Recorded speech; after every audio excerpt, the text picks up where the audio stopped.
All right. Call the meeting to order. We'll just start with a quick roll call. McKee here. Schultz. Here. Fatima. Here.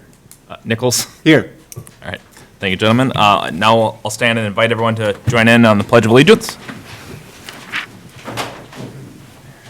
Pledge allegiance to the flag of the United States of America and to the republic for which it stands, one nation, under God, indivisible, with liberty and justice for all. Thank you. Agenda approval. Is there anything, Brad, from staff? Just a couple of small items, Mayor and Council. Jessica walked through an updated resolution for item 8B, the Kane Road vacation, just adding the exhibits to it. Just for those who are attending, a lot of new faces tonight, which is great. We do have public comment opportunities. The first one's under open forum, and that's for items that are not on the agenda. We then also have public comment opportunities at planning business, unfinished business, and new business. And what we'll do is we'll take comments on all the items in those sections together, and then we'll move into the item. I think under planning, they're all for the one item, so it'll be all for that. We do have a 5-minute limit for comments, in which point the council can choose to extend time if need be, but we'll want to make sure that everyone has a chance to talk that wants to tonight. And then just one item for the council, we have a closed session on the agenda at the end. We do have to get that started by 9 p.m. because of the consultants who run virtual for us. So at some point, if we're not to that by 9 p.m., I'd ask the council amend the agenda to go into closed session and then come back out to continue the business for the night. Sounds good. That's all I have. If you could keep an eye on that, give us a heads up. I'll be prepared. Sounds like we might be amending the agenda at some point. We'll see. Anything from council? No. All right. I will entertain a motion to approve the agenda with the modifications, amendments that Brad just laid out. So moved. Second. Any discussion? All those in favor say aye. Aye. Opposed? Thank you. Commission representatives, we have Meredith Wu from Planning Commission and Judy Strahler from Parks and Trails, I think both online? Judy's here. Oh, sorry, missed you. Meredith online? And I am not She exactly might sure if this be a is little her late. number, but she might. I'm on the phone. Oh, Hey Meredith, great. Hello. All right. Then Hi. we'll go right into open forum, as Brad said, for items not on tonight's agenda, and I'll let you guys walk us through that. Yep, so we'll start with anybody in the audience. There's no one that signed up in advance for open forum in here. For those online, Jessica, you Yeah. want to walk through that? anyone who's joining us virtually, you can raise your hand to speak at open forum here by pressing *9 if you're on your phone, or if you are joining us via a computer or tablet, you can click the reactions button, and then there's a raise your hand button, and we'd recognize you and just ask that you state your name and address for the record. Mayor, at this time, no one is raising their hand virtually. Okay. We'll give it a couple seconds, but otherwise we'll move right into the consent agenda, consisting of items 7A through 7D. Was there anything that any member would like to pull? Mr. Mayor, I'd like to pull 7C. 7C. Okay. Anything else? Okay. I'll entertain a motion to approve the consent agenda items 7A, B, and D. So moved. Second. All those in favor, say aye. Aye. Opposed? Okay, then 7C, correct? Yes. So Go right ahead. 7C, for those in the audience who may not have seen the whole packet, these are relatively minor updates to the land use map and Southeast District Plan design guidance. I want to take this opportunity to just raise with council a suggestion that might be an additional change we want to pursue in addition to what's proposed here, maybe together, maybe separately. But one thing that I've noticed is that there's a number of areas in the downtown region that you'll see on this page where we have high-density residential and medium-density residential guided right next to low-density residential. And as I think many in the room would attest, it's not always a smooth transition to mix large structures and single-family homes. Even if they fit together from a design perspective, it can be challenging for the neighborhood. I would like to entertain a discussion with whatever forum, possibly back to the planning commission as a starting point. Does it make sense to look at maybe changing some of the low-density residential to a mixed or a medium to create a better transition from those high-density areas to single-family? I appreciate the insight. Is that something we could look at a future date, I would think? I don't know if it's, I'll follow up with Councilmember Nichols, and we can maybe talk through that if that's okay with the other council members. works for me. Is there anything else on No, that that's it. itself? I don't have any objection to the content of the amendments. Sounds good. Then I will entertain a motion to approve consent agenda item 7C as presented. So moved. Second. Any further discussion? All those in favor say aye. Aye. Opposed? Carries. Thank you. On to planning business. Public comment opportunity first for items 8A, B, and C. And Brad and/or Jessica will walk us through that.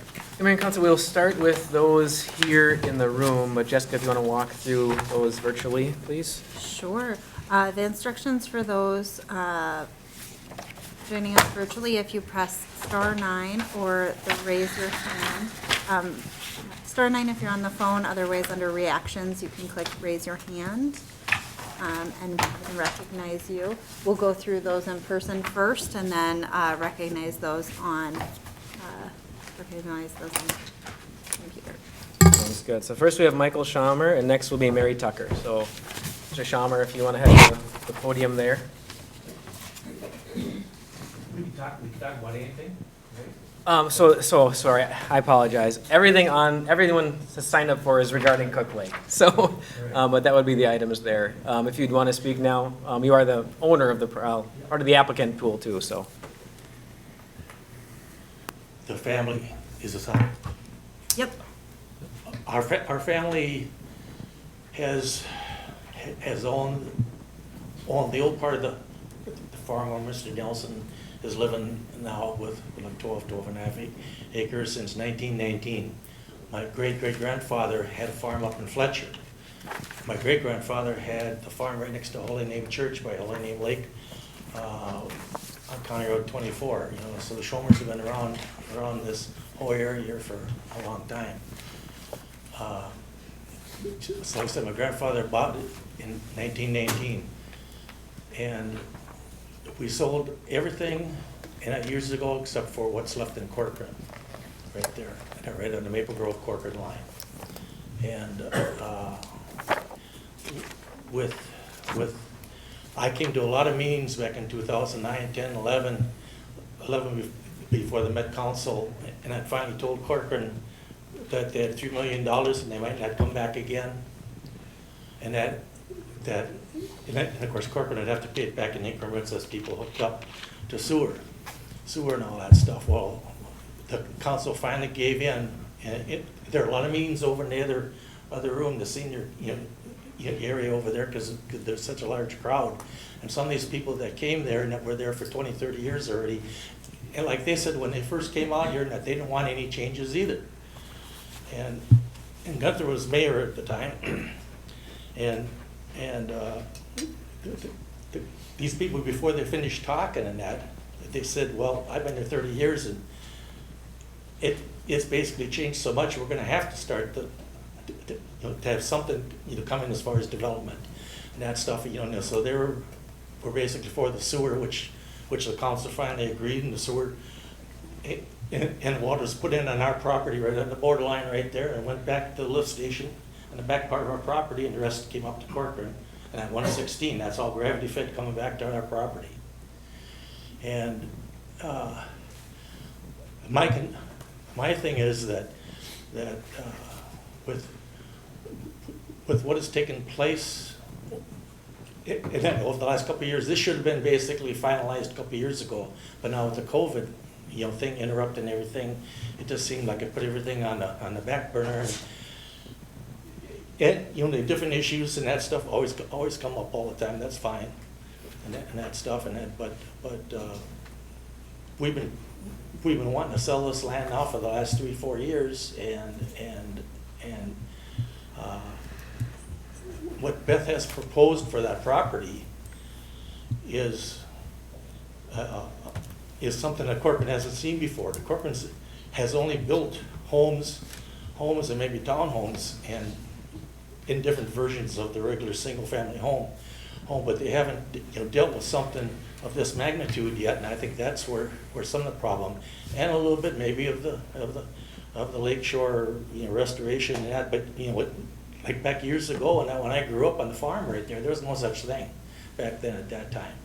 So, and I can understand some good points, but I think, like I was telling one person that, the United Properties over there in Champlin, right off the river right there, is at least 5 or 6 stories high.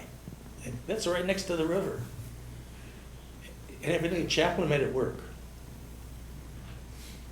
And I guess I don't understand why this can't work.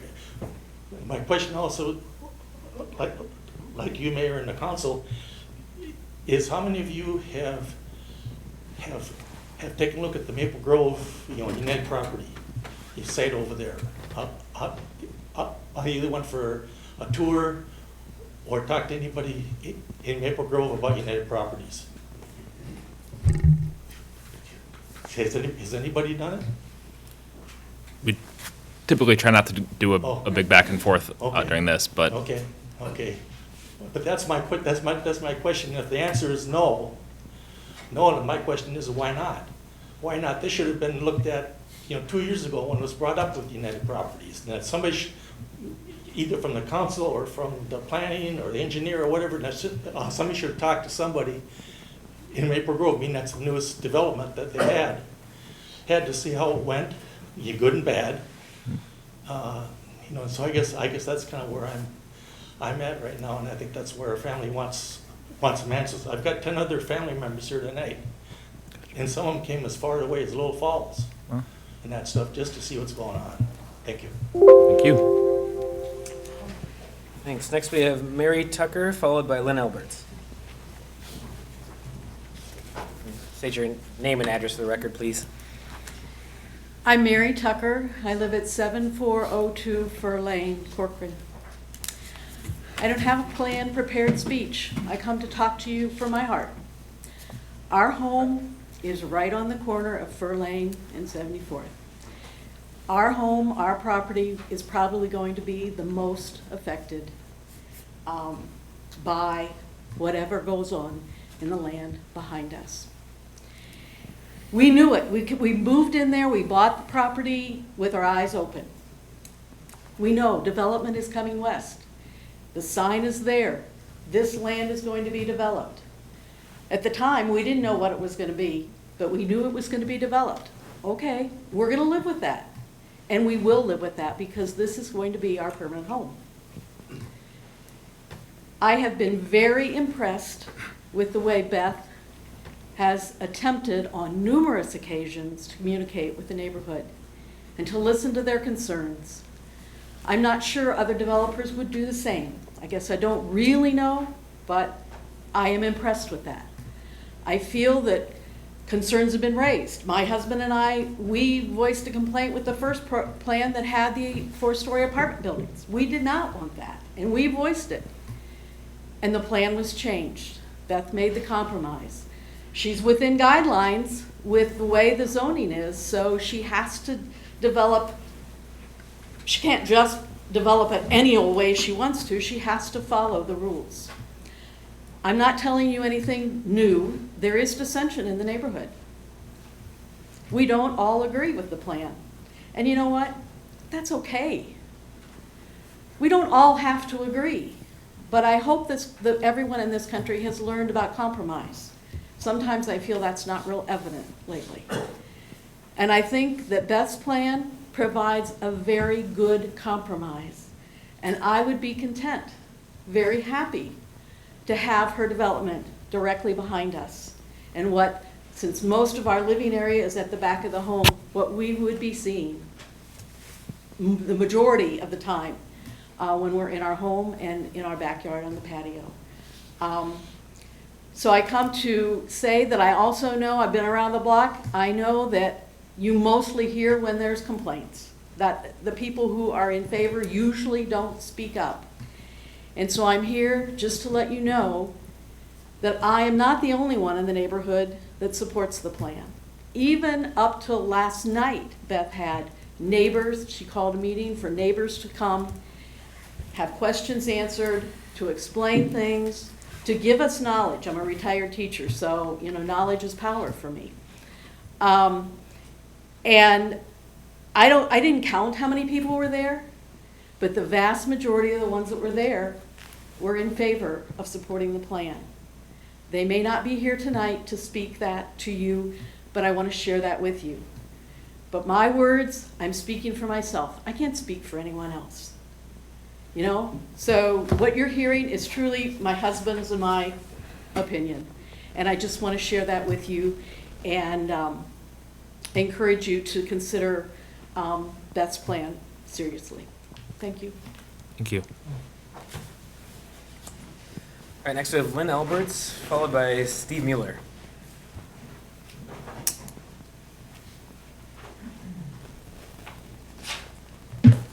My name is Lynn Alberts, and I live at 7490 Fur Lane.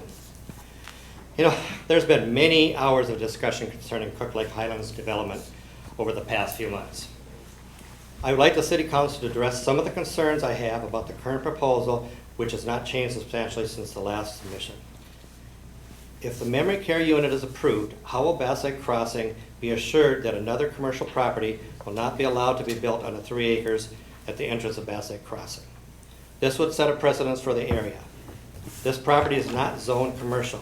The landform report states that under current Corcoran ordinance, the memory care facility is considered a nursing home and is only permitted in commercial district. A member of the Planning Commission stated a concern if the memory care unit is approved that there might be a problem with the adjacent owner. Can the city assure us that the memory care unit, if it is approved, that the 3 acres next to the memory care facility will not be rezoned commercial? Second item, there is no light plan for the Applewood Point PUD. I am concerned about the amount of light that will be used for the parking lot and on the building. The building is a U shape and faces Bass Lake Crossing. If you drive by Havenwood, it's on 101 at night, it looks like a baseball field lit up at night. I am concerned about the many trees that will be cut down for the 12 villas along Bass Lake Crossing off-road trail. The landform review states that at least 1 lot should be eliminated. At the last Planning Commission meeting, there was a discussion about having 8 driveways entering into a cul-de-sac. There was also concern about flagged driveways. This is a unique trail because it allows people to actually walk through the woods rather than someone's backyard. Corcoran wants to have a rural atmosphere. This is a great way to have that residential neighborhood. Corcoran has a tremendous natural resource asset in Cook Lake. It is one of only 5 named lakes in Corcoran. The natural resource inventory map identifies this property as high-quality maple basswood natural community and a rare species occurrence on this property.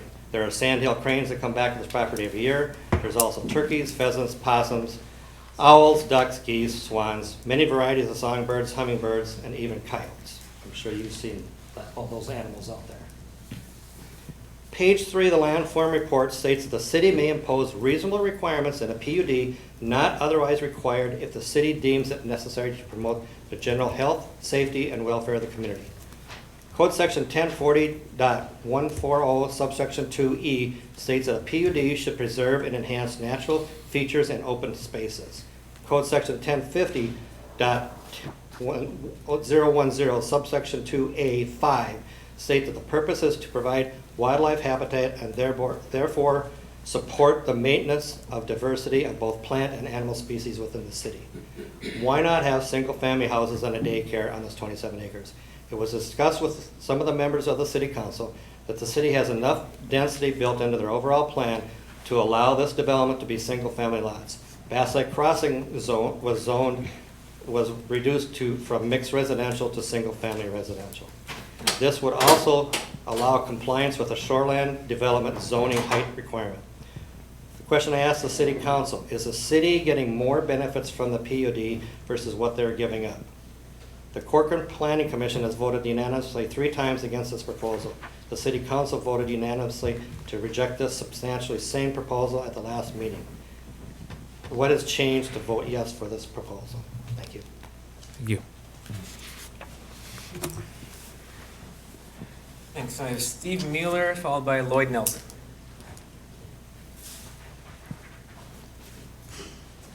Good evening, and thank you to the council for letting me speak. My name is Steve Mueller, 7474 Fur Lane, Bass Lake Crossing. I have met and talked to most of you previously.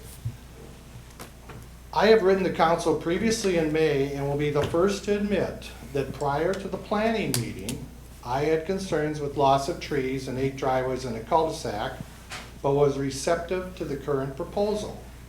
However, after hearing the comments and concern raised by the planning commissioners and other neighbors at the July 1st Planning Commission meeting, myself, along with other neighbors, have switched our thoughts and now reject this proposal. As you are aware, the Planning Commission unanimously rejected the current proposal 5-0. First, let's look at the current proposal. Heated discussions and intense statements were at the planning meeting revealing a number of concerns, from 70% loss of trees to a questionable proposal of kitchenettes and a memory care to building a very unsafe 8 driveways in a cul-de-sac. The major objection, however, is a huge 4-story building that is twice the shoreline height restriction. In addition, they have requested building a commercial memory care facility in a residential zone. All these issues could stand alone in denying this proposal. When a developer such as Trek purchases land, they are fully aware of the existing zoning and any restrictions on height, such as shoreland district zoning or impervious surface. Therefore, that developer should build within that requirement. Additionally, because Corcoran is in the very early stages of development, it was discussed that there is a flexibility and ability to shift density units and zone down to low-density housing. Bass Lake Crossing is a recent example of zoning down and building single-family homes, and we hope Cook Lake Highlands explores that option. So while this proposal should be rejected on its own, this was a deciding factor changing many of our minds. If you allow all these variances, these PUDs, or any deviation from the current zoning, you have created and reinforced a serious and problematic precedent which will adversely affect both the city of Corcoran and Bass Lake Crossing. First, let's talk about the city of Corcoran. Corcoran is in the infancy of development and has about 23,000 acres. Most of those acres are undeveloped.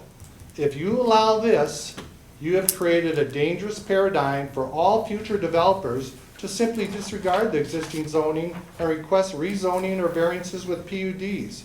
This precedent cannot be rescinded and affects the entire developmental future of our city. Now let's talk about Bass Lake Crossing. There is one undeveloped plat of land about 2.5 to 3 acres situated between Bass Lake Crossing and Cook Lake Highlands. It's at the corner of our development and butts up against Bass Lake Crossing to the west, but also butts up against the commercial memory care land to the east. So if you allow the commercial memory care, why wouldn't that developer request to build a gas station or some other commercial building on their 2.5 acres adjoining that property? Why would that developer settle for mixed residential zoning when you can build commercial if you approve this precedent? Heck, there's even room for 2 or 3 commercial buildings. You could have a mini strip center. As you know, the developers and City of Plymouth ended up in litigation over Hollydale Golf Course, recently settled out of court. So if you take this to an extreme, why wouldn't that developer of our corner undeveloped plat sue the City of Corcoran? Why? Because you wouldn't let them build a commercial building on their 2.5 acres, which butts up against another commercial building and a memory care on that 2.5 acres. You would have allowed this and set a precedent. The argument is made that some other cities allow a memory care to be in residential zoning. Whether this is even true or not is irrelevant and unrelated. Some cities have a tree ordinance, Corcoran does not. The city of Corcoran is its own entity. I suspect that later at this meeting you will be presented with rebuttal misleading arguments or other ambiguous statements advocating that this memory care is perfectly fine in mixed residential zoning. But you better check with legal counsel because this is crystal clear. It has been brought up by Land Forum numerous times and even discussed multiple times at the previous council meetings and planning commission meetings that a memory care facility is normally built in commercial zoning in the city of Corcoran, period. Any deviation from that in this case sets a disturbing precedent affecting both the city's future development and our Bass Lake Crossing. So in summary, consider this entire proposal. We have the serious development concerns about 70% loss of trees, questionable kitchenettes in a memory care, unsafe 8 driveways in a cul-de-sac. But then there are the major zoning and variance issues. An enormous 4-story building, twice the height restriction, a commercial building and residential zoning, and equally important, the alarming adverse PUD precedents affecting the entire future.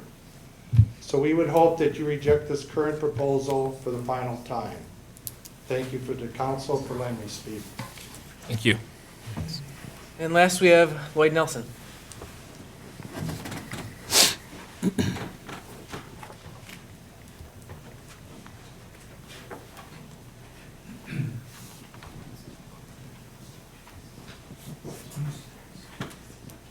Yes, I'm Lloyd Nelson. I live at 19755 Shutty Farm Road here in Corcoran. And I'm here to speak for the development of proposal of tract development. I feel it would create a welcoming entree into the city of Corcoran and would be far better than a sea of nondescript townhouses as you see emerging in the southwest corner of Maple Grove. Thank you.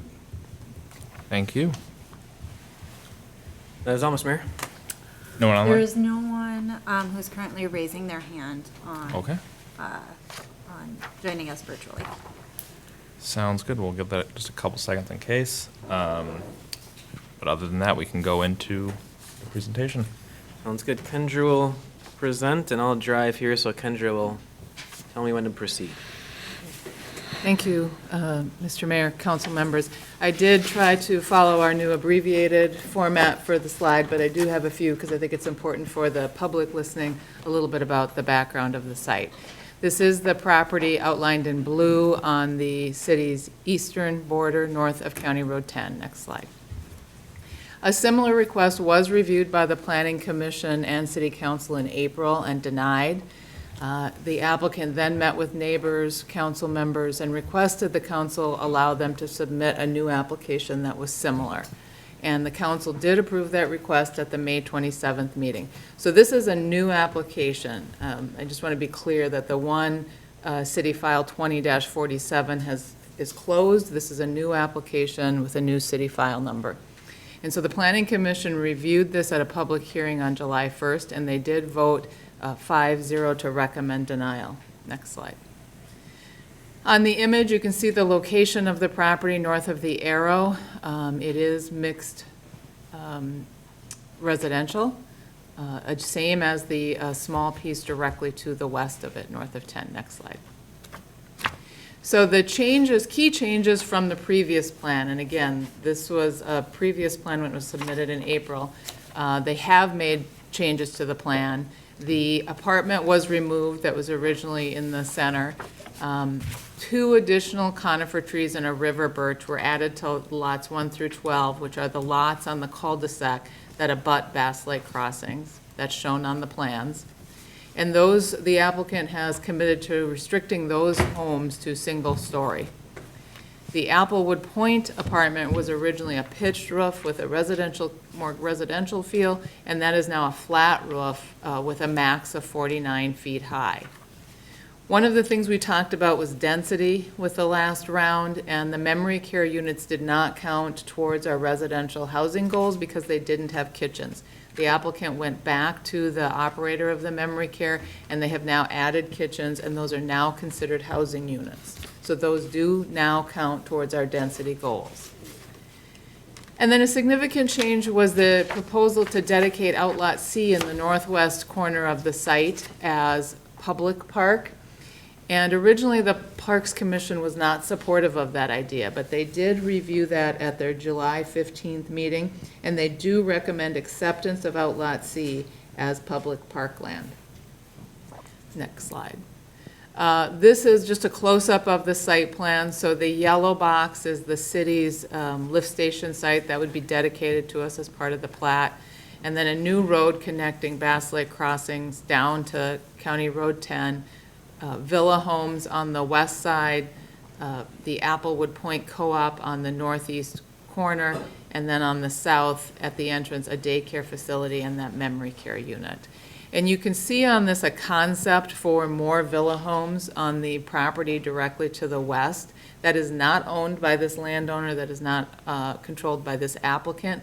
Staff wanted to ensure that we have right-of-way stubbed from the cul-de-sac. It's a little hard to see, but there is the ability to stub a street in to serve something on that lot. That is guided and zoned mixed residential, so it's a residential zoning district. To change that to something commercial would require a comprehensive plan amendment and a rezoning. A comprehensive plan amendment requires a 4/5 vote of the council. Next slide. This was just a slide for context. It's a little bit faded on the screen, but you can see the project in the middle there compared to the Lions Park on the south, the mini storage on the south, and then the Bass Lake Crossings to the west. Next slide. The mix of uses includes 20 single-family villa homes on that cul-de-sac. The staff report notes that lots 11 and 12 are flag lots, meaning they have a skinny little driveway and don't meet our lot width.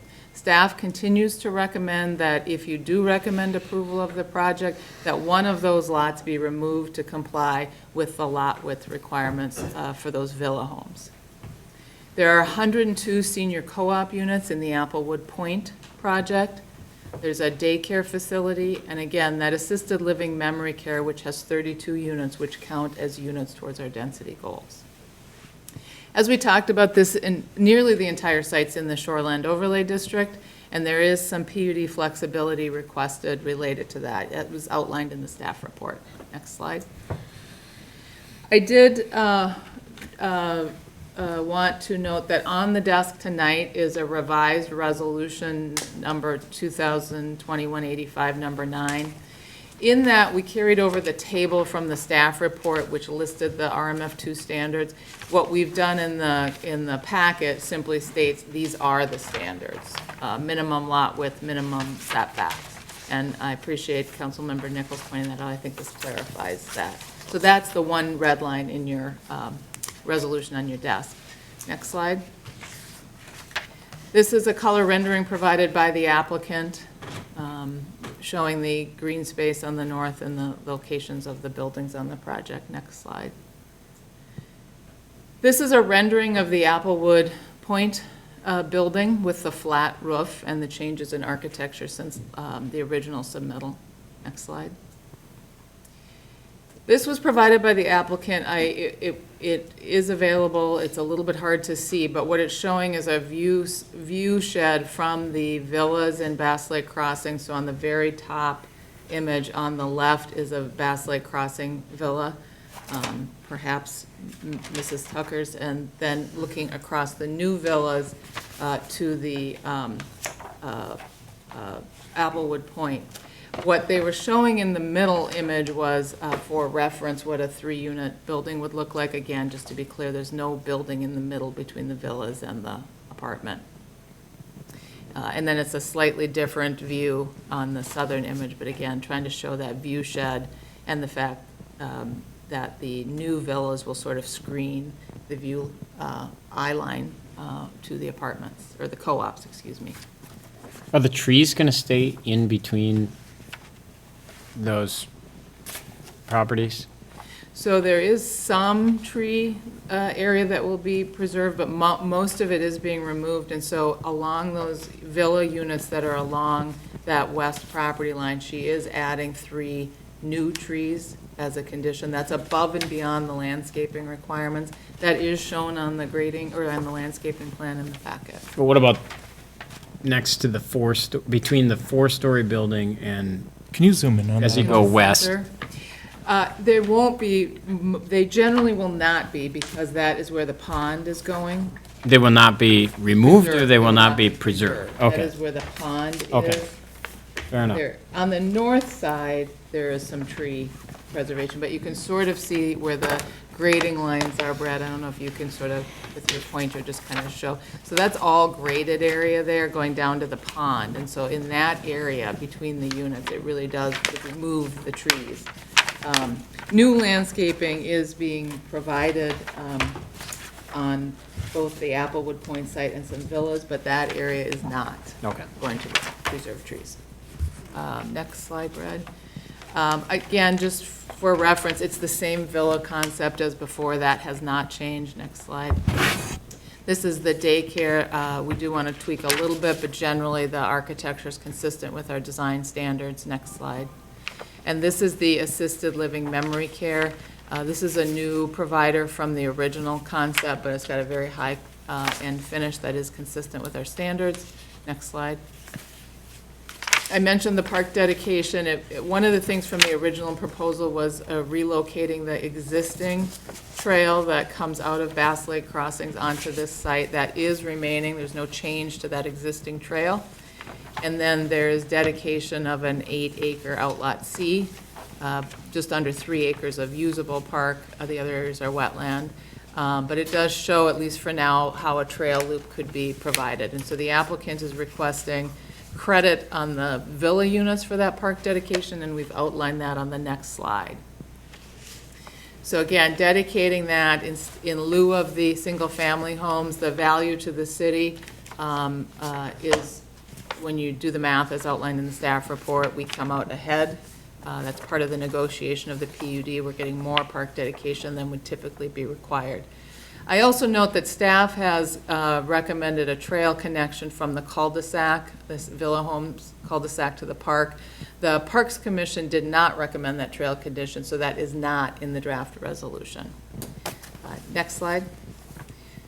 You do have a high level of discretion in approving a PUD, and so we have prepared in your packet 2 options. First is a recommendation for denial, as recommended by the Planning Commission.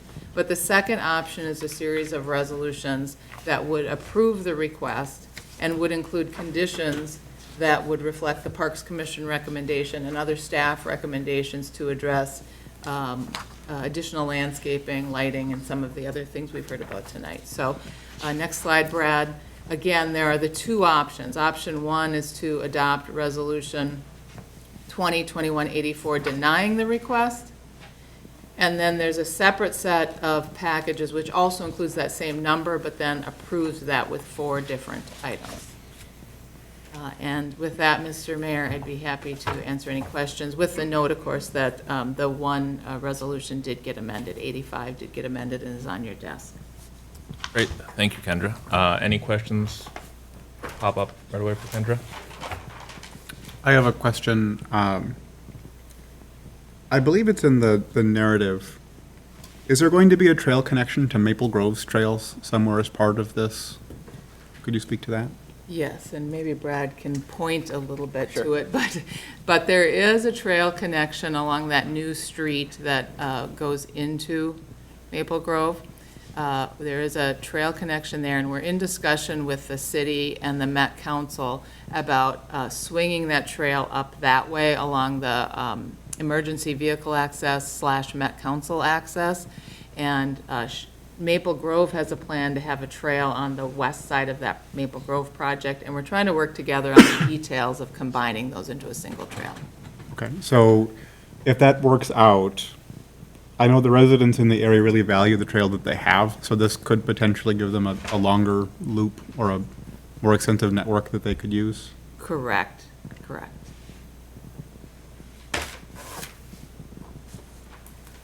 Anything else? I have a question with regards to the memory care and the adding kitchens. Is that something we see in other memory cares throughout the state? Is that I've had a family member living in a memory care with a kitchen in their actual room? Mr. Mayor, council member, it is unusual in my experience as well, but the developer has worked with the memory care provider, and they feel comfortable in their ability to provide those in a safe way. So there's no regulation by the state regarding that or any kind? I don't believe so. I've spoken to folks at the Met Council about that, and they're not aware of any prohibition on them, so. My mom was in memory care and she had a full kitchen. That was a main growth. Thank you. With regards to the memory care, then it adds, what, 32 more home sites? Correct. How much above the minimum density requirements are we then with that? I'm asking because if you accept those as actual home sites, then do you have the ability to remove the flag lots and still meet the density minimums? Right. The comprehensive plan requires 8 to 10 units per acre, and their calculation today shows it at 9.2 units an acre, so right in the sweet spot in the middle. So there is room to remove units without getting below the required density range. Okay. And can you talk about the Shoreline Overlay District? I think some people may think that's a city initiative that the city imposed to try to protect that area. Sure. Mr. Mayor, council members, the Shoreland Overlay District is a state program similar to the Wetland Conservation Act. It was adopted in 1969, and over the years, the DNR has adopted rules to implement the goals of that act. And those rules have changed over time. But the intention is to protect streams and lakes in Minnesota. And our community, our global standards for what protection means has changed over time. And in fact, the bodies of water regulated has changed over time.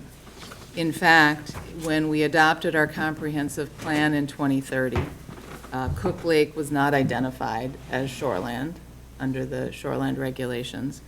Our section 1050 of our zoning ordinance, which identifies the water bodies that are protected by our shoreland ordinance, is a dated ordinance adopted in 2004.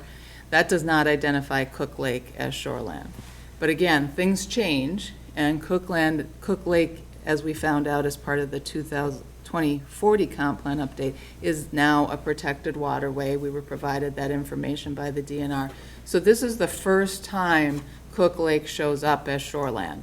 Had it been on our 2030 comp plan when Bass Lake Crossings came in, they would have had similar restrictions. So it's a program that has built-in flexibility.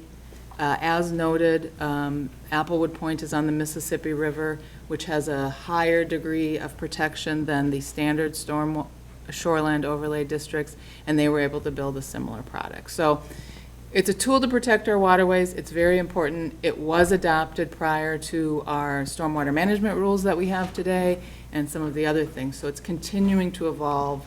In fact, there's a new model ordinance that the DNR adopted in 2017 that they're encouraging cities to modify, and it is on that ordinance update list we've provided the council. So maybe more than you wanted, council member, but that's a little 101 on the Shoreland Protection Act. Can I ask another question with regards to the memory care?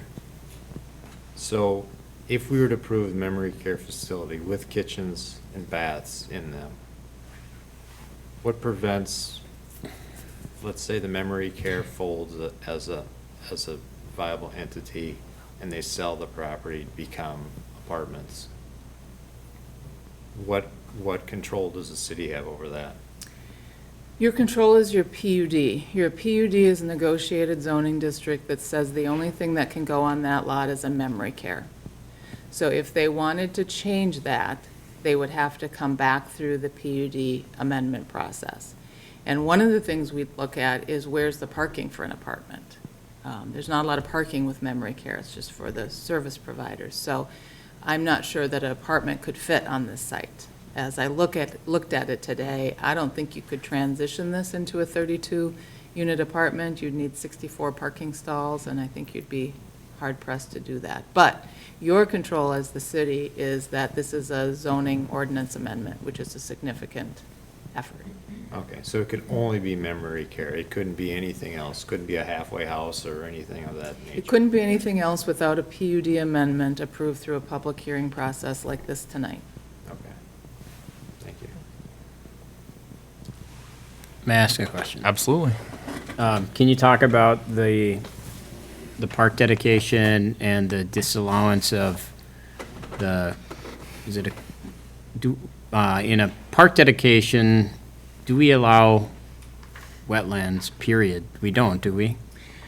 Or is it, does it have something to do with the created wetlands?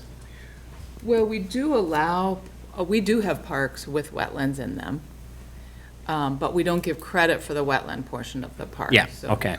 So when we give credit, it's only on the upland area of the park. So, like I said, it's about an 8-acre park and about 3 acres are upland. So we'll take the other 5. Yeah, but that was probably created for the watershed or for wetland delineation on some other project or something, right? So it's not as if we can just leave that upland and call it good. It has to be a wetland. Correct. We could not fill a wetland without going through the, But it's not a wetland today, is it? it is today. Oh, I thought it had tall trees, like 80-foot trees in it. That's what, Yeah, wetlands can have trees, so it's a dry wetland. I think it's a type 2, if I remember there.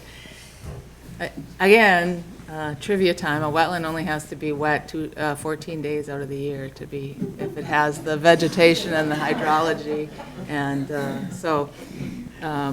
but those trees are coming out of the wet, dry land. Yeah. Dry wetland. I'm from Aiken, we have lots of trees and wetlands up there, so, I mean, that happens, so. Aiken's a big bog. Okay, so those are gonna come out. In the parkland, outlot C on this map, nothing is being proposed to be removed from the outland C portion. No trees are proposed to be removed from the outlot C portion. Okay. The part in the middle where you see the pond, that's a different outlot, I forget the Yeah, number, but that's kinda where trees that will be house- removed there. But the 48-foot tall building is on the right, Correct, in the middle. yeah. Okay. Brett, I don't know if this is doable or not. The map that was shown at the Parks and Trails Commission specifically about, with the natural resources kind of overlay on it, and that outlot that's in question for dedication. Do you think you could pull that up? Give me a minute. Yes. Awesome.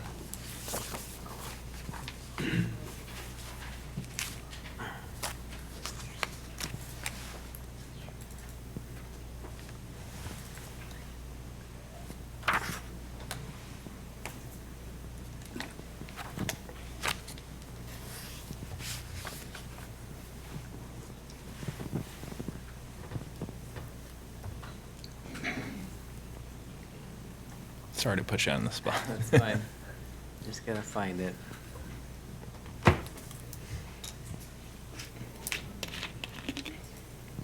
Nearly there.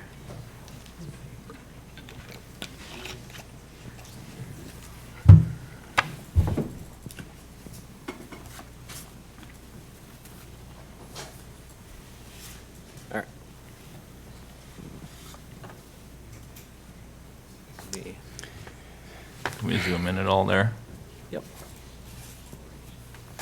Just kind of, I just thought it was worth showing with, I think that was kind of around, or part of the discussion with Parks and Trails on their second, on the latter recommendation of why they wanted to accept the parkland dedication. So I just thought it was worth bringing up for residents and for the council in case you didn't catch that meeting. Something that's kind of changed over time with the proposal, so. What, the keeping it? Yes. So what does the red line represent? That, I mean, I understand Do you where have that's the- on the the property, key? but I think it's maple basswood. Nope. It was just in the high quality West. Oh. natural resources. Yeah, the red line means high quality, and I think that pink is the maple basswood forest. Gotcha. What did the circle represent? Rare species event, I think. Correct, a potential rare species, which, Blanding's turtle, I believe, I was gonna say, from past meetings. I think that's what it was. I was looking to see if it was in the report again, but I believe it was the Blanding's turtle, which we are always cognizant of. Gotcha. You gave me a look. Do you have a question? I don't have a question, no. Comment? Are we still doing questions? Are we going to move into discussion, or? If no one else has a question, we can go right into, I have another question for staff. go for it. What about traffic pattern studies coming off of where Bass Lake Crossings North is? Because there's only 2 accesses into this area, right? So we've got the single family is not really concerned for traffic for me. The memory care really isn't a traffic concern for me, but the daycare and the 102 unit facility, how does that look with, I mean, that intersection where Bass Lake Crossings North was probably never thought of for higher density going into it or some type of commercial through it. Yeah, I mean, Kevin could probably add in too, but the intersection on the east here was envisioned to be a more intense intersection with a light. So I think your natural, with this being during busy time, and my sense would be most people would be heading this way to the light as far as leaving, but Kevin, if you have anything to add on that? No, not really, but just if you look at the quadrants there of the 10110 intersection, all of the other 3, so they call it the north, the east, and the south leg, all are set up with signals already. So at some point in time, it's likely to assume that there would be a signal at the eastern axis here, kind of north of the old Brockton Lane. So that would be your more intense intersection, as Brad stated. So. And Kevin, turn lanes will be added as part of this project. Right. Correct, yep, there'd be turn lanes, full turn lanes similar to what you see or what was installed with the both Bass Lake developments, a very similar type scenario here at the entrance. Ultimately, at some point in the future, at the county's discretion, it would probably mimic more what you see going into Maple Grove, but that would be a long-term improvement project. Jess, can I interrupt for a second? I got the sun right here. I can't see anything. Is there a possible way to? You can move over one. Will it work? It's your divine light. It's that awkward time of year when we have that issue. I'll make room for you, John. That better? You can see on the thing, there's like an Yeah. right where I'm at, there's a square outline. Sorry, guys. Did you have anything else to add? No, not right now. Thank you. So, did Beth, the applicant, did you have anything you'd like to say? Yeah, go right ahead.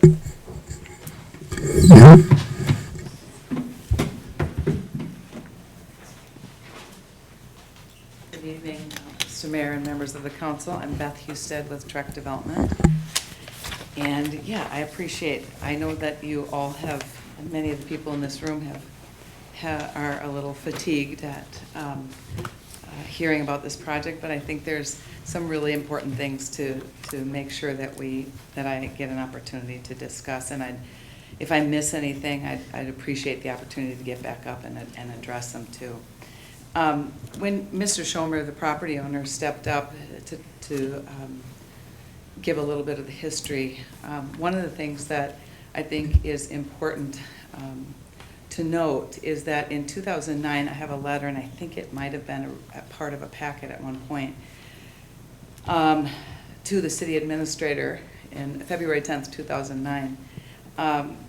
The city was working on the 2030 comprehensive guide plan at that time, and the Schomers hired a professional land planner. It was McCombs Frank Roos at that time. And they prepared a concept and a plan that accompanied the letter, and the letter is basically requesting the city and the Comprehensive Guide Plan Committee, or who's ever making that decision, consider guiding the property mixed residential. And the plan is market rate apartments or senior 55-plus condominiums on the east side, so high density, it's noted. And then on the west side, it's urban village carriage homes, and at that time, medium density, and then twins and more medium density townhomes, 4s and 6s, that go out onto the north property line. Is there a map that you have of this site that you could, I don't care which one, oh, that's, right, okay. So it does consider going out onto that point and developing that north point too. And it does, and then the letter kind of refers to why that they're making that recommendation. And consequently, the property was guided mixed residential. And I think this was probably kind of one of the precursors to that. So that was just a little history, so I could help with that. Do you have a slide of the project? I don't care which one, it just helps me to reference it. Okay, great, thanks. You had asked about the trees and the park dedication and the open space, and Kendra, you did a great job explaining that the point is developable. There's 3.3 acres, and when you look at the natural resources map that was just up, the red area is pretty much a significant amount of it is that point. And so the idea was when we, as you know, we started with apartments, and the neighbors were adamantly against that, and I understand why. And I have had an opportunity, at least last night, to talk with the neighbors about where I was coming from when I asked for those apartments, or at least the concept of those apartments, and the density. And we haven't, the intersection that you referenced at Brockton Lane, the east intersection, is an extremely expensive intersection to build for multiple reasons. And it was the feasibility study that I had the city do is $1.1 million. So that was a huge concern of ours, and how are we going to pay for that? And the city does not have a mechanism to do that or to help and participate with it. So I tried to get some density. I said to the city, well, then I need to have some density. So that clearly did not work, and I think I responded to the neighbors, went back to the property owner, had a conversation with the property owner that it wasn't going to work. So everybody sort of stepped up. The other thing with the intersection is, and thanks to Mr. Martins, gave me some advice as to who to reach out to at Met Council. I was able to reach out to Judy Johnson, the district representative, and she actually was very helpful. We had a great Zoom meeting, and we brought the city of Maple Grove to the Zoom meeting, Hennepin County, Met Council, the developer next door, and myself. And that is everybody agreed to step up in some form or another to help participate to pay for that intersection, which allowed me to make some changes and allowed me to reduce some of the density, listen to the neighbors, and appropriately put single family there. So that's how that sort of came about. As far as the tree loss, we will have tree loss where that ponding is, and I just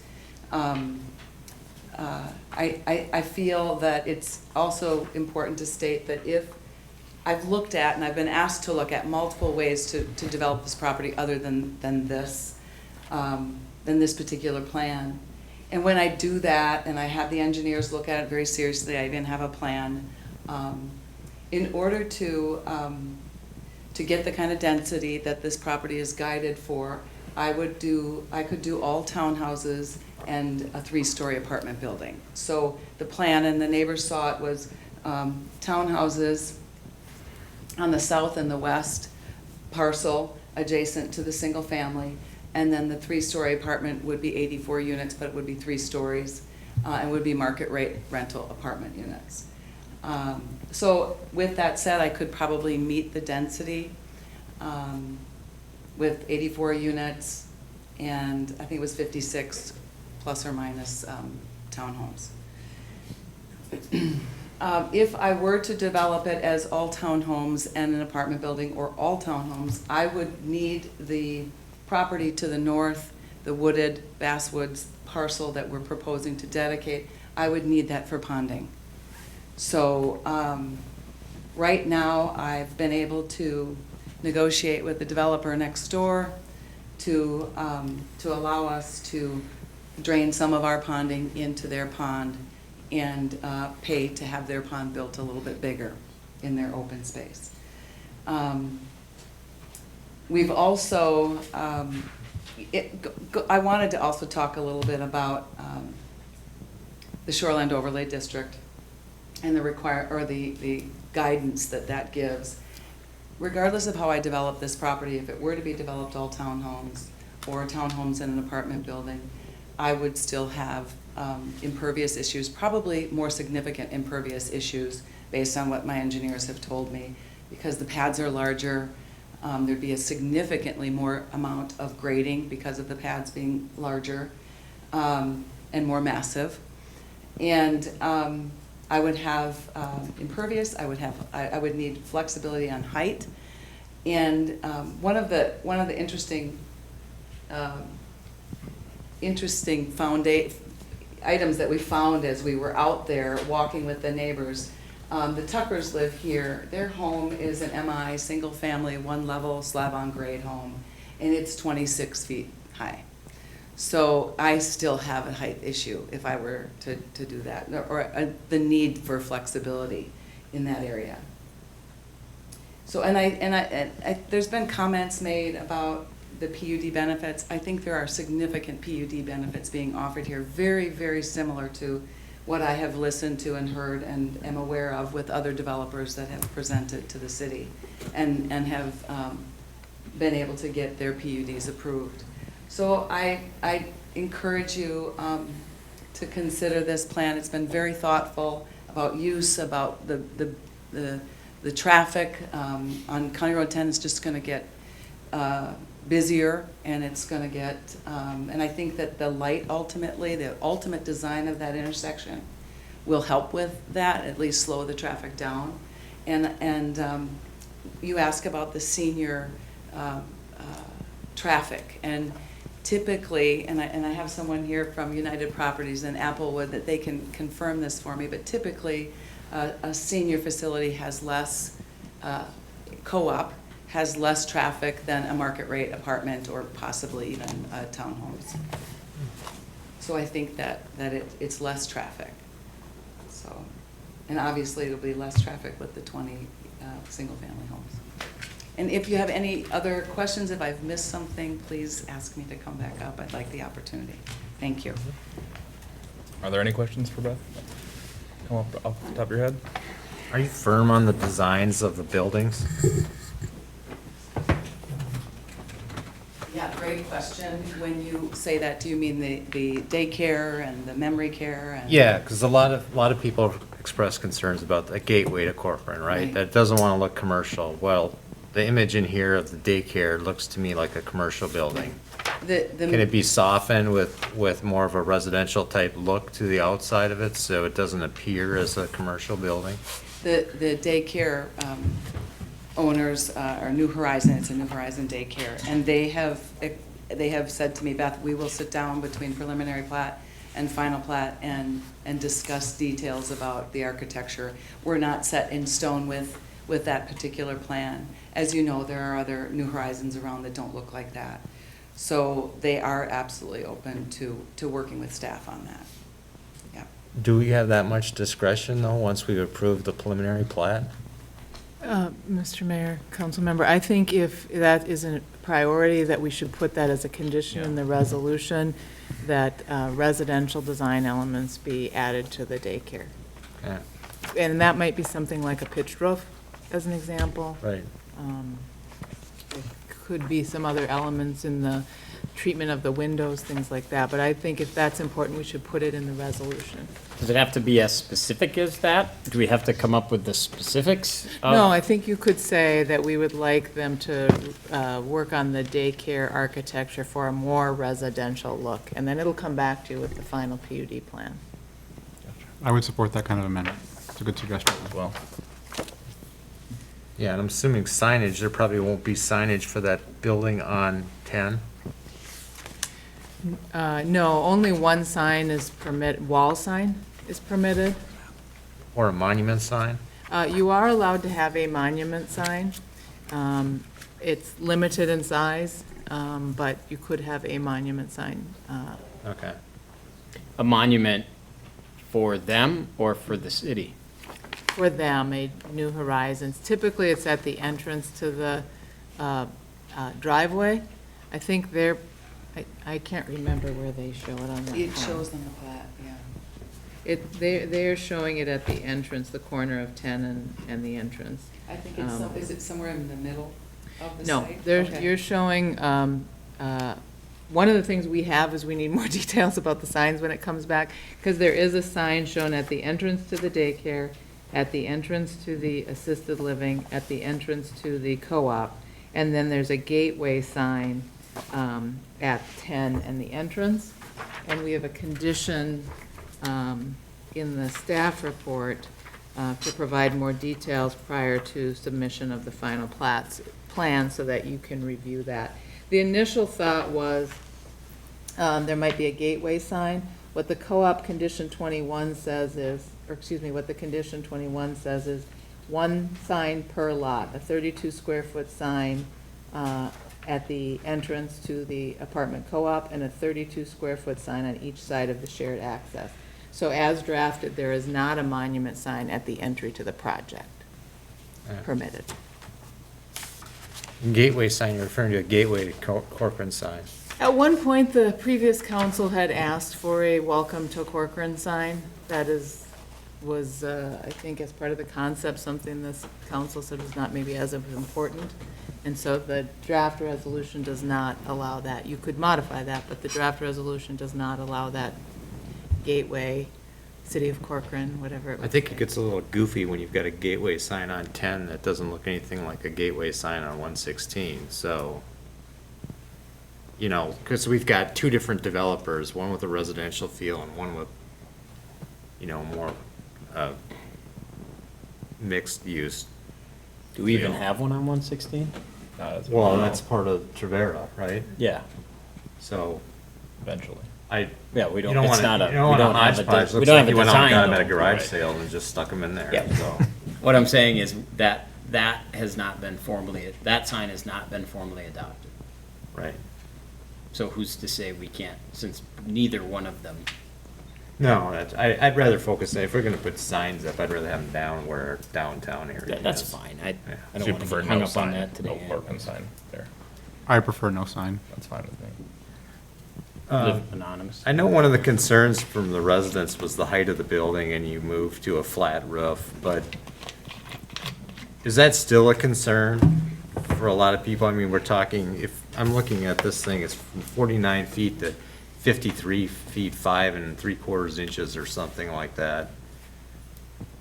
To me, it looks so modern and kind of commercialized when you have a flat roof on an apartment building versus having a more pitched roof.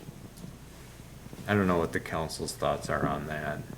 I can tell you that United Properties is fine either way. They've at least told me that. I think that was some of the discussion previously about the height of the, overall height of the building. I think it was about 56, I want to say. 55 is what I remember. 53? 53, sorry. I think in the conversations, the height of the building was such a very big and concerning issue that they did everything they could to shrink the Yep. size of the building while still having 4 stories. That was why it is flat. Yep.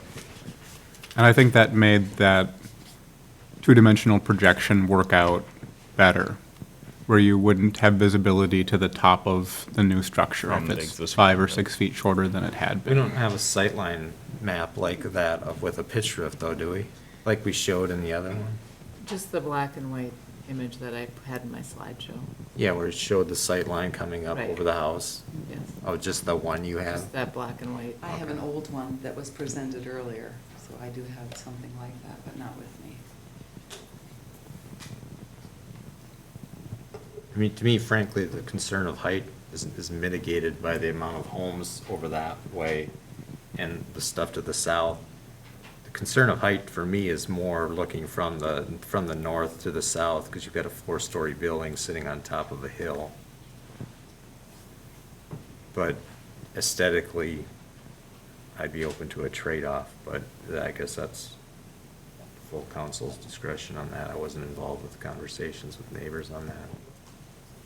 In the conversations I had with neighbors, they were very concerned about the height. I think everybody that I talked to was concerned about the height, and everybody seemed to feel like a flat roof that was shorter made the project more attractive. The modern architecture, I understand what you're saying there. It's a little bit different feel than what you might see someplace else, but I feel like because it is so set back, I'm comfortable maintaining that look as proposed. I think you'll get the residential feel along 10 from the other two structures having those design elements. And John, not to put you on the spot, but I know you had your drone out there. What do you think of the height? Well, I don't know how many people in the crowd were out there when I had my drone out there. I had it out there a couple times, but, from my perspective, I was surprised at how short 49 feet was. And I tried to run my drone from the proposed corner of the building over to see what you could see from the neighborhood. And it doesn't take long for trees to get more than 49 feet high. That's kind of why I asked the tree question. The trees are like 80 feet high, and so I couldn't see it. I just ran into the woods and I would have wrecked my drone. And I think over time, with the space, my thoughts are that 49 feet is going to be mitigated significantly because of the distance and the layout, plus that won't take long before trees get over that height. Makes sense. Is there any way to save mature trees to the south of the water pond to add buffer in that regard, or? So, yeah, when you say south of the water pond. I'm talking about the runoff pond. So that's in been- this area? Yes. Yeah, that's gonna be tough because of the grade that needs to be, the grading that needs to be done to create the pond, to build the pond.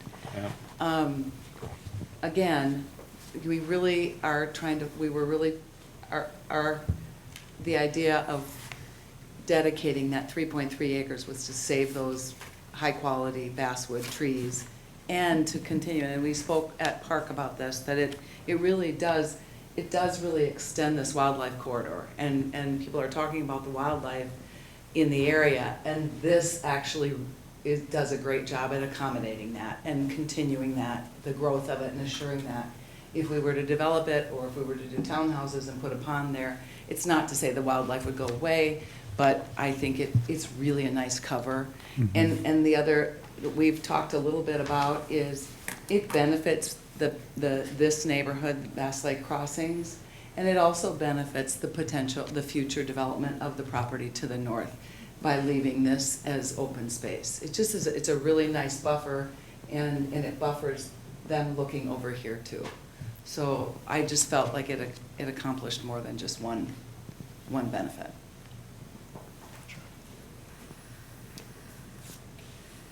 Is there a safety concern of 8 driveways in a cul-de-sac? I believe that's been kind of the conversation, I guess, maybe. Well, Public Safety has reviewed this, and they don't have concerns about that. I think it certainly, as a home buyer, You should be aware that you're on the end of a cul-de-sac without a lot of parking, but there's no public safety concern in the in the public safety memo. There would also be a concern for snow storage, for example, with that many driveways on a cul-de-sac. Where does the snow go? Yeah, that would be my concern. May I ask you, why did the parks recommend not having a trail from the cul-de-sac? They really, well, at the time, we weren't exactly sure which way it was gonna go. We talked about it going back on the road back there. And Tom kinda wants that space for like bird watching and whatever. And Are you talking about up he here? really didn't have a good reason to not put it in. Oh, I think we're talking about the trail from the potential. Just from the cul-de-sac down over. Right.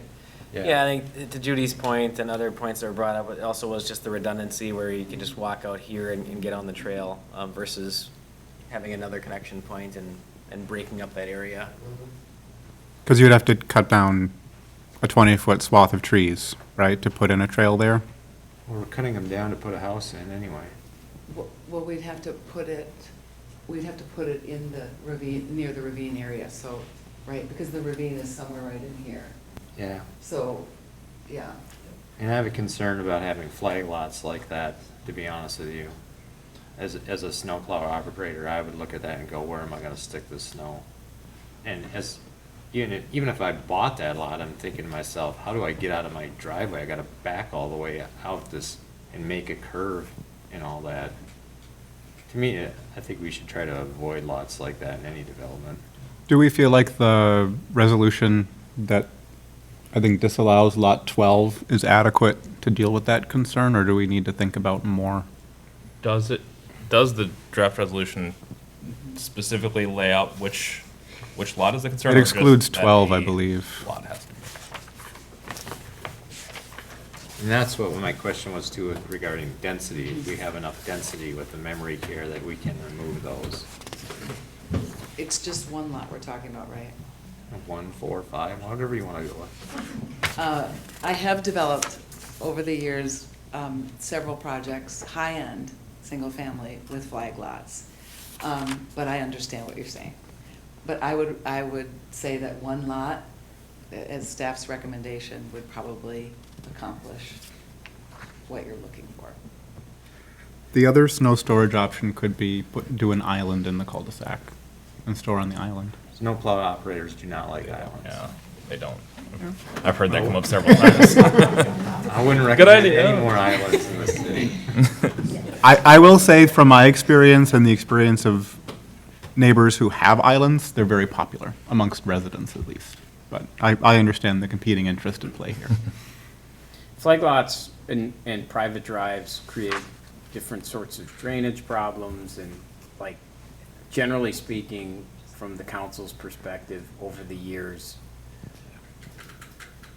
we try to avoid circumstances that might cause trouble, and these flag lots come up time and again, and we have to be the arbiters of the neighbor to the south and how that driveway impacts their existence. And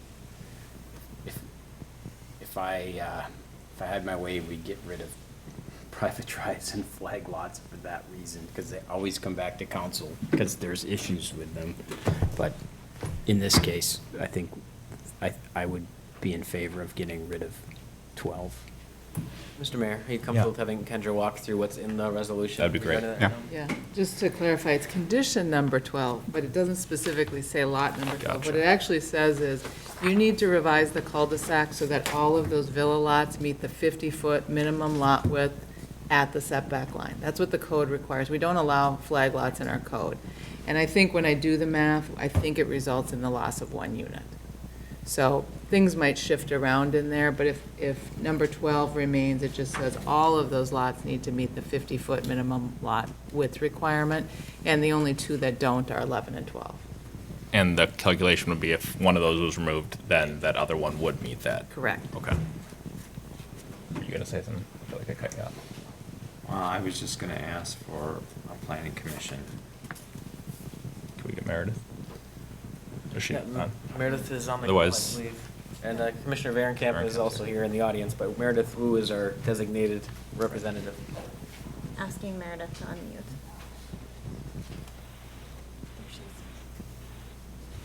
Hi, I'm unmuted. Okay, Meredith, can you talk, just give me a sense of what the planning commission's thoughts were from your perspective as to why it was denied a second time? I think that the concerns remained. There was a concern over the height in a shoreline overlay district, that we were exceeding the height by almost double. Also, very much concern about the impervious surface.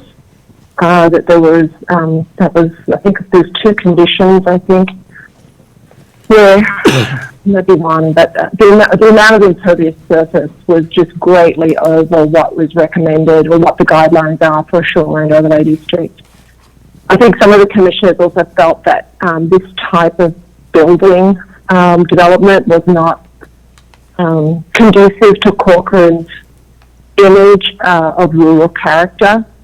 I felt that some of the commissioners spoke to that, and they had, and these three things had been issues for the planning commission when the applicant first came before us, and these three things had not significantly changed with the second resubmission.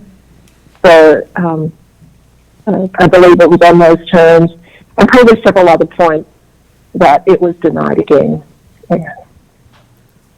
Can I just ask a follow-up question? What do you mean by type of building that isn't consistent with rural character? Are you talking about the design of the building? I think it was probably a mixture of the height, possibly the design. I don't recall a discussion of the design specifically, but obviously when you're talking about building height, that is part of the building's design, the massing, the proportion. Having a childcare, a commercial childcare there, along with a senior co-op, which was the tall apartment building. I think those two things combined were seen to be not conducive to supporting a rural character upon entrance into Corcoran, that it was kind of just a continuation of Maple Grove. I mean, Maple Grove's got that higher density right there, and then you would enter Corcoran and you would see nothing different, just a continuation of that. So that was my read of the objections to these building typologies and the rural character of Corcoran. All right, thank you. Anything else from anything? I mean, I think the discussion then would go from those points, given other, hypothetical outcomes of what the site could develop, does that fit more with the rural character, kind of described by Meredith and that you were asking about, or does this, or potentially that, with some of the changes like to the daycare, to add more residential features, does that mitigate some of that? I think the changes to the daycare center would mitigate some of the look of it. Mm-hmm. The memory care has a residential type look to it. I don't know that any development is going to be rural character. Right. Rural character is, in their sense, to define it, that's open spaces that no developer is going to be able to come to. So It's hard in medium density. right, it's even harder in low density housing to. Well, it's hard to beat looking at cornfields. Right. And how do you keep the rural character and put anything on a cornfield? You can't. Right. Mr. Mayor? Yep. I've got a few points. Go right ahead. So I want to echo Mary Tucker when she spoke. One of the things that she mentioned was that the plan has changed considerably since it was first proposed, which I think it speaks well of the neighbors that have interfaced with the developer, as well as the developer and their willingness to consider modifications. I tried to go through the original submission versus what is being presented today. So in the original proposal, they were looking at, I forget if it was a 3-story or a 4-story apartment, where we have that cul-de-sac with single-family homes today. There was originally 11% tree preservation. There was the existing trail that the residents are so fond of, and honestly is a great amenity for any neighborhood, was going to be eliminated and moved onto the cul-de-sac road. And there would be 43% impervious surface across the site. The current proposal, the apartment has been removed, and I think it's a pretty good transition. If I lived in a single-family home abutting a higher density zone, I would be very concerned about a higher density, taller structure going in, but it's nice, I think, that it's single-family, single-story, and that it's topocologically arranged such that I'm not going to see the full structure that is proposed on the other side of the building, or the other side of the site. We go up from 11% tree preservation to 30%. The trail remains off-road. You get to connect the trail to the Maple Grove system, which is very extensive and a great amenity.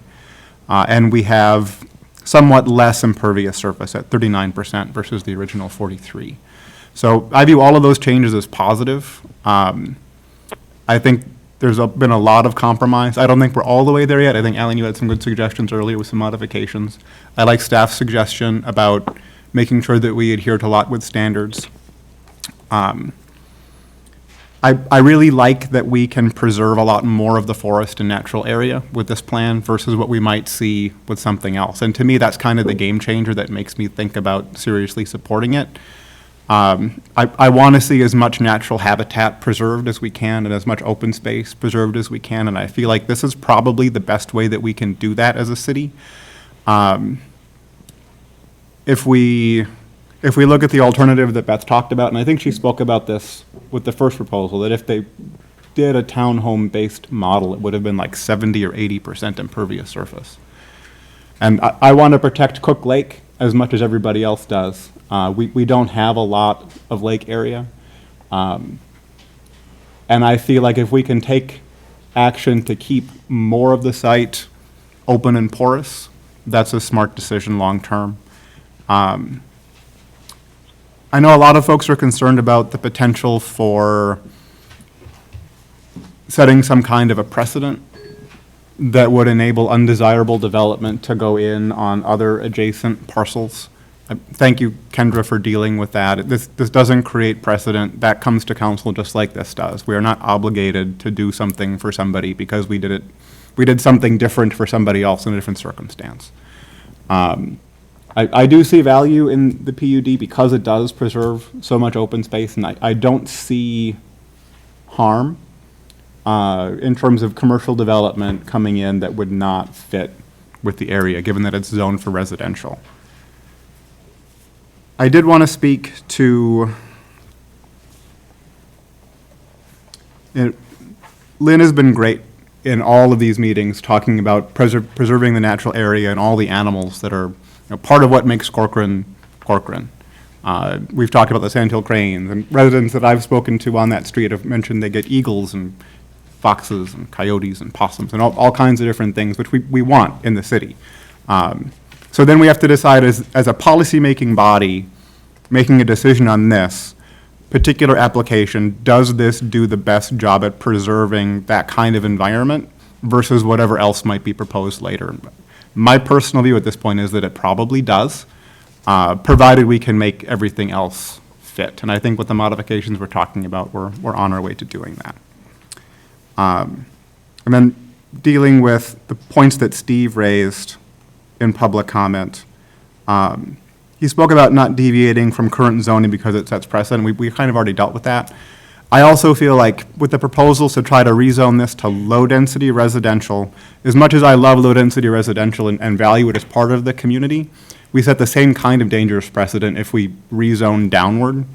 And honestly, as an outsider who wasn't involved in the decision at the time when Bass Lake Crossing was moved from medium to low, this kind of a interaction where there's so much controversy and strife within the neighborhood and it's turned neighbors against each other, it makes me really want to consider very strongly not allowing that kind of deviation to the zoning plan once it's established without a lot of strong rationale for doing so. And I feel like the idea of trying to switch this parcel that's currently zoned for medium and mixed to low will create more strife for future developments that are going to come into the same area where we have high-density zoning that's been established in the 2030 and 2040 plan. So that's where I'm at currently. Sure. Thank I you. guess I could go next if that's Sure. okay. Absolutely. Is that okay? Just as long. Yeah, from my perspective, I've been where all of you have been, especially those of you right next door. When I first got on the city council, I had to approve a housing project right next to my deer stand. And I told the applicant, I hated it. I hate your project. But I didn't get to decide that I wanted to continue to look at my neighbor's property for my deer stand and not have houses be there. And my heart sank when I made that vote, but I made it because I had to do that. I didn't own that property. So I kind of know where you're all going to be if we approve this project tonight, and I know it hurts. We do the best we can to have this town stay the way it is and reflect how we all feel about the rural character and the water and the geese and the deer. And it's really challenging. And I know that I read 1 million passionate emails when this first came out, and I think I communicated with everybody back. And we didn't approve it first go around, and I think Beth has worked really hard, and we've worked with Beth, and it's pretty nice to see you all in the same room, and the amplitude hasn't went over probably 80 decibels since we got in here. It's kind of a refreshing change that we can have discourse in America without getting at each other's throats. So I think about the alternative too a lot, like what else could we do here?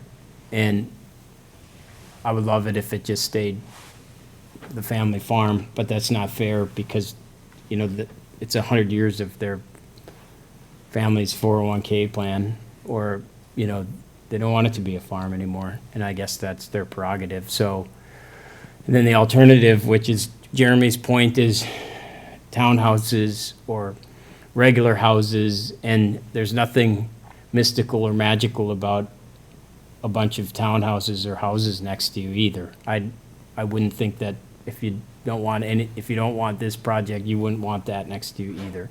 And I honestly wouldn't either. I'd rather have nothing.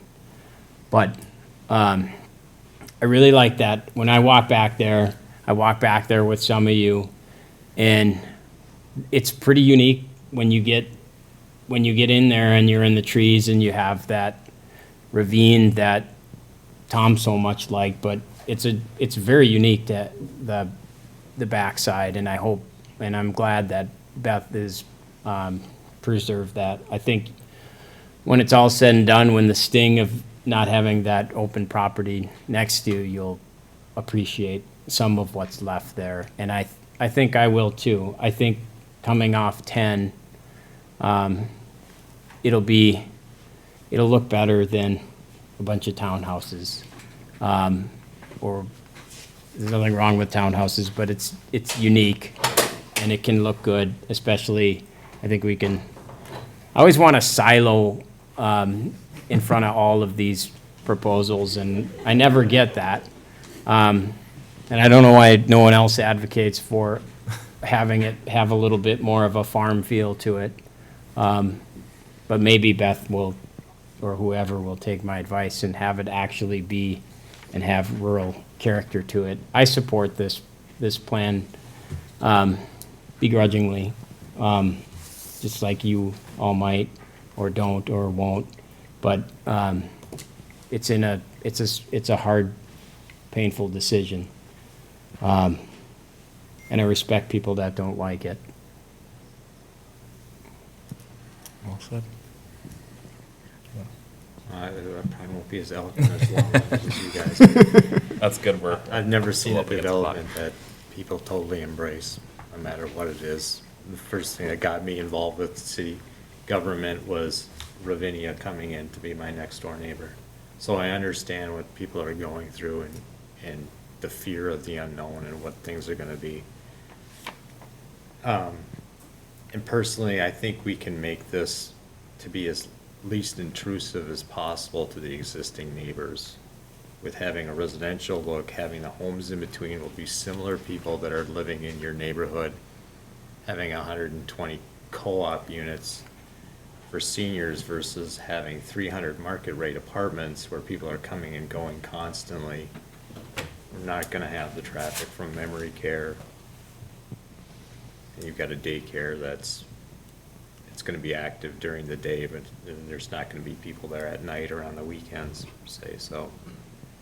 It's probably the best of the worst that you could hope for if you're gonna have development in your area. And I know I've talked to a lot of people that are for it and a lot of people that are against it and worried about commercial coming in. It's good to know that we have control over those facilities if they ever change hands in any way, shape, or form, that it comes back before the council, so they can't be changed. So I would like to make sure that whatever we do with this, we make sure we have the least amount of impact on our neighbors. We'll have to talk more about lighting and what we can have to do with that, because lighting is very intrusive. And we want to make sure that we minimize that as much as possible. So. I'll just reiterate a lot of what you guys said. I think that clearly when we saw, previous versions of this plan, we weren't in favor of it, and that's what was voted, but I think this is objectively a better plan, and I appreciate the work that Beth has put into that, and trying to accommodate some of the issues that we saw with the plan before. And I agree with what you said about, kind of being able to, how did you phrase it? The best of the worst. Yeah, I think development is always tricky when it's in your backyard, but I think this offers a lot of real changes that we can make work with this project. And kind of reiterating on the adjacent lot, the concerns that I know a lot of people have there, I agree with what's been said about this. The outcome of this project, approved or denied, does not impact that site, and it really doesn't change. I mean, that could always be requested, and that has no basis based on this project being approved or denied. So that's not a concern of mine personally, that would lead to a precedent where that has to get changed. And I know that's a big concern of a lot of people in the neighborhood. With that being said, is there anything else that we'd like to include? I know you mentioned, or you had brought up the additional amendment of the residential feel for the architecture for the daycare. Is there anything else along those lines that we'd like to add before taking a crack at a vote? Is it possible to not have any type of commercial signs along 10? To restrict that? Yes, the condition number 21 does restrict that. It says they need to be at the entrance, which is on that internal road. The only signs permitted are on the internal. That would include wall signs on a building? No, that does not. So you could add a new condition number 21C that said wall signage shall be, what's the street name? Shall face 74th. I think. Yes. Yes, you could say the wall signage on the daycare, or on the daycare and assisted living shall be on the north elevation. Then I don't have to know the street name. How do we all feel about that? Would there be value in a sign on the north side? That's a good. Well, I'm assuming they're gonna wanna have a sign on their building of some kind. What about the west side? Yeah, I mean, I would prefer that if you're driving down Highway, County Road 10, and you drive past both those units, you have no clue that they're commercial buildings. Isn't there a state law that you have to have a sign identifying a commercial building? You could have it on the north side on the residential street. Oh, you're I think that works for the daycare and the memory care. I'm just thinking about the Applewood, because there's nothing on the north of. Oh, on the little street that goes. Right. Oh, okay. Not on Highway 10. Right. So to me, that, if you want to add to rural character of Corcoran, Only the daycare is allowed wall signage under our ordinance. Applewood and the assisted living are not allowed. yeah, so it would just be, it would just be the daycare. Yeah, which I think it makes sense for the daycare. I'm comfortable with that condition. I think Beth wants to talk. I do, I would like you to consider that, because if people are, it's a destination, even if it's if people are trying to find it, if it could have some, I mean, at a minimum, the wall sign on the building, I don't know if you can pull up the memory care, I don't know what the pictures are, but I think they did have a monument. Beth, you know that nobody knows where Corcoran is anyways, right? Well, actually, that's changing. So they do have a monument, and I understand maybe that you would want the monument on the internal road, is that what you're saying, on the north side? But I would ask you to consider, I guess it doesn't look like the memory care has signage on the wall, you're right, Kendra. But I think the daycare, that's been something, as far as where people are trying to get there and know where it is. I think if you ask them to do it, if you ask them to do it with some taste and you have some input on it, on the wall sign, I would ask you to consider that. Could we tie that into the previous amendment of the more rural or residential looking? I think that's where I would do it, but I would, to your point, Beth, though, if I'm looking for daycare for my kids. You know where it is. You know where it is. Okay. No, nobody's got a problem finding daycare, it's the problem of finding daycare for availability. That's true, that's why it's going up, yeah. So, Mr. Mayor? Yeah. The code actually requires wall signs to be at the main entrance to the building, and the main entrance to the building is on the north. So if the daycare wanted to do something that wasn't on that north elevation, I hesitate to say this, but they would need to come back with a PUD amendment as part of their final PUD plan. So I think they have to comply with the code. The code would require it to be on that north elevation. Gotcha. okay. And then there's no monument signs along 10 for them? Correct. Okay, so we're fine, there would be no signage along 10. Correct. If they felt they had a compelling argument, they could apply for a PUD amendment as part of their final PUD plan. Okay. And what discretion do we have over lighting around Applewood? So our ordinance has lighting standards in section 1060.040, and we've got that as condition 16. Right now, they're showing some building lighting at the entry and some building lighting in the parking lot, but it's pretty, and then a little bit of lighting along the sidewalk. And so we need fixture details, but from what they've shown us so far, it feels like it is compliant with the code. And so we are requiring them to bring back those final details with the final plan. Are you wanting to be more restrictive than the code is today? Yeah, I'm wondering about overhead lighting. Would we require overhead lighting on the emergency trail around the north and east side of the building? We do not require that. What they are showing is, and Brad would know it's a parks term, but little bollard lights is their concept, is showing those along the trail. There is a fire safety requirement at the hose hookup that I'm blanking on. Called it a hydrant. Not the hydrant on the building, the lockbox? Not the lockbox. Oh. Anyway, there's. One of those things. Not the hydrant.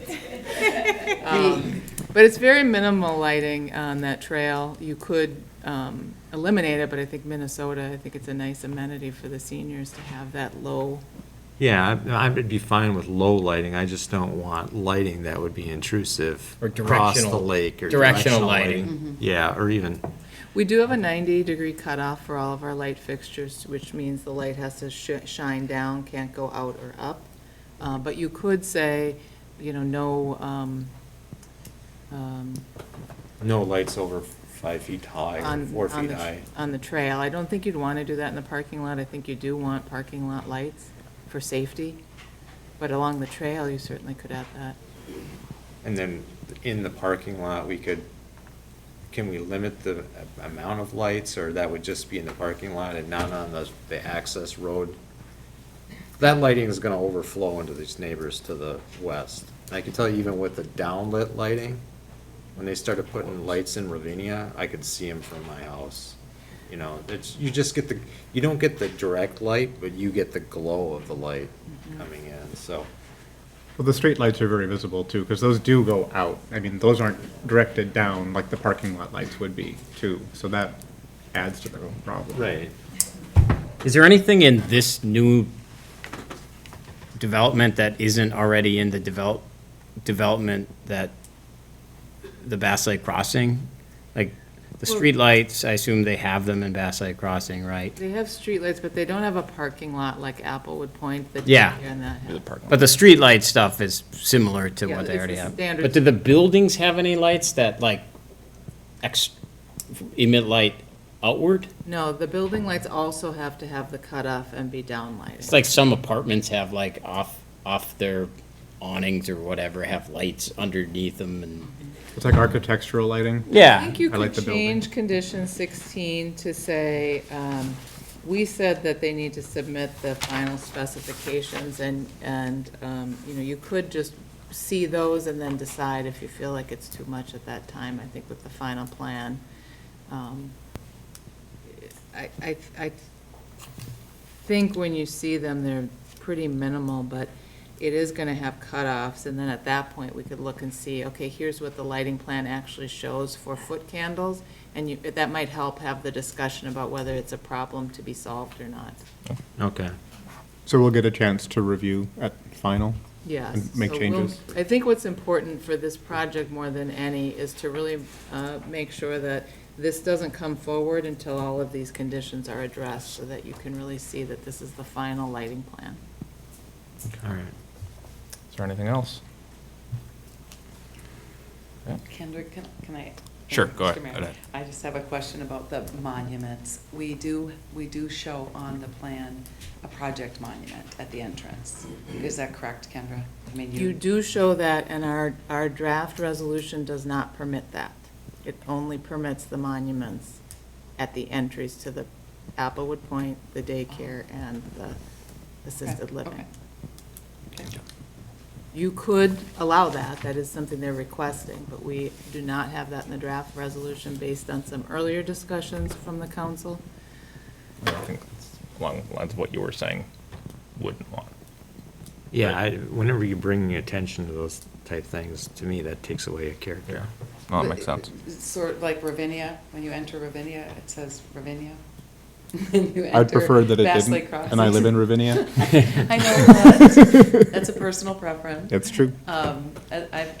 Most of the developments that I've seen, the residential developments that I have developed over the years have had a monument, so I would like at least you to consider that.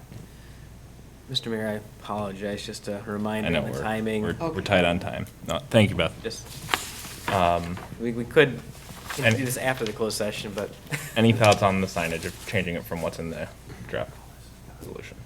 I'm okay with the draft. I'm okay with it as it is. Yeah. We did want to make changes. I believe 3 or 4 of us agreed on making a addendum to require residential design elements Yep. for the daycare. The two I have are the residential design elements and the lighting, the condition 16 that Kendra mentioned.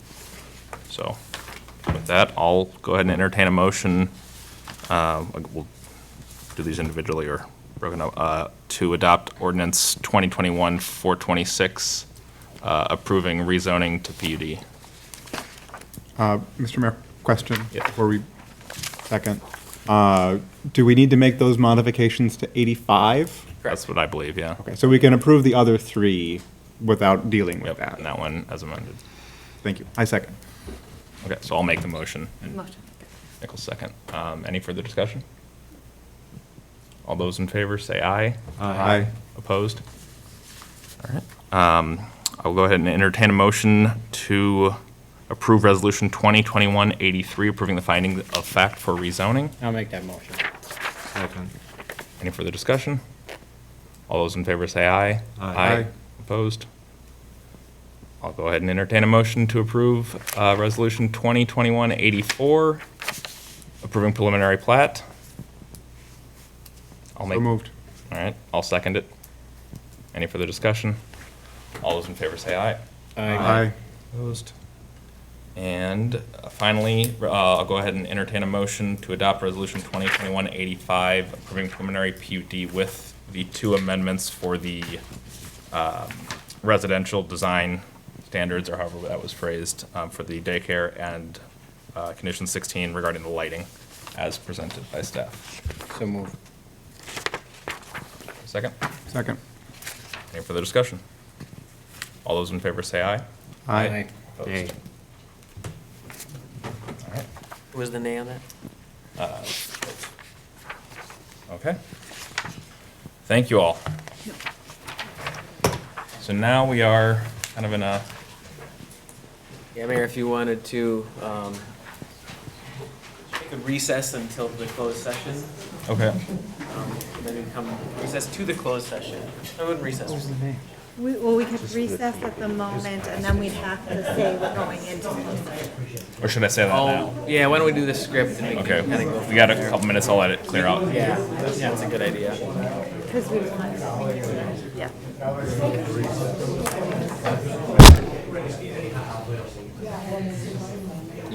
Want to mute this for a second?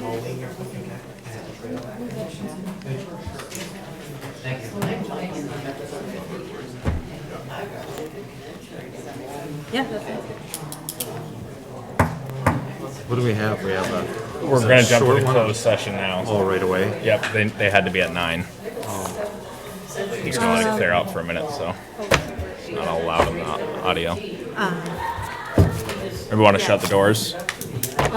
Or no? No, we shouldn't shut the doors, but he's gonna tell them that. Gotcha. Either way works. What'd he say? And we're just trying to get the audio down so it's not so loud on the recording. Can we do 8B in 9 minutes? Where do we meet now? We're gonna do closed and go to the conference room. Kevin's old office?